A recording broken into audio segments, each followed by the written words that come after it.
So me and my boyfriend Eric have been together for 3 years now.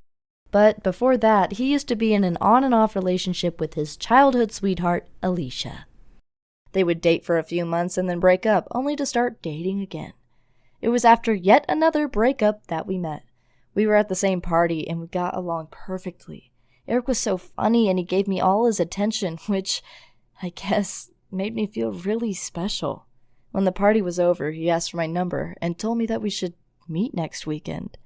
From there on, it went quick because just after a few dates, we were already in a relationship. That's when he told me about his ex, Alicia. Eric said she wouldn't be happy about us being together, and that's why he decided to write her a long text explaining to her that it was definitely over between them. At first, I didn't think much about it, but when Eric showed me Alicia's response, I immediately got a bad feeling. She responded with, "Let's just meet one last time," even though she knew that Eric and I were a couple. I mean, I was happy that Eric had shown me the message because it meant I could trust him, but I still felt a bit insecure because they had known each other since kindergarten, while we just met 2 months ago. To make things worse, we all live in a small town, which means that Eric and I often run into her. And whenever we see her, she comes right up to Eric as if I'm not there. She even flirts with him right in front of me, giggling and playing with his hair. It's so annoying. Eric always ignores the flirting, but he'll talk to her for a bit because he doesn't want to make her feel bad. Sometimes he's just too nice. One time, she even crashed our date when we went out for dinner. She suddenly walked into the restaurant and was all up in our faces like, "Hey, how are you doing? Can I sit here? Thanks." She even pulled over a chair and sat down at our table like she owned the place. I don't know how she figured out we were there, but I think she'd been following us.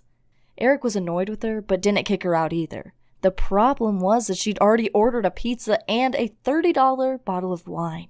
She said it was to share, so we let her stay, even though she drank most of the wine herself. Dinner was super awkward because no one really talked. The only one who seemed happy was Alicia because she was smiling the whole time for no reason. When it was time to pay the bill, she said she'd forgotten her money at home, and then she batted her eyelids at Eric and asked if he'd pay for her. That's when I completely freaked out and snapped at Eric. "Don't you dare! Let her pay for herself!" Then I quickly paid for Eric and me so we could leave the restaurant ASAP. I was so angry, but I didn't want to be the annoying girl who told her boyfriend who we could be friends with. Eric apologized and said he should have told her to leave right away, but he didn't want to hurt her. When we got home, we quickly made up and it was all good between us again. But then one night we went to a friend's party, and of course Alicia was there too. At first we just avoided her, but while I was talking to a friend, Alicia asked Eric to go with her because she quickly needed his help. He followed her into another room, and that's where she tried to kiss him. Of course Eric wasn't interested, which is why he just pushed her away and stormed out. When he told me what happened, we just left. And on the way home, Eric and I agreed that it would be best if he completely broke off all contact with her. I wish he'd done that much earlier because, of course, I want to be the most important girl in his life. But at least I know now that he's an honest, kind person who cares about others. Unfortunately, this means he also cares about dishonest, shameless ex-girlfriends. But I tell myself that if he cares about someone like her, at least I know he'll care 100 times more about someone like me. So in the end, I'm happy about how everything turned out.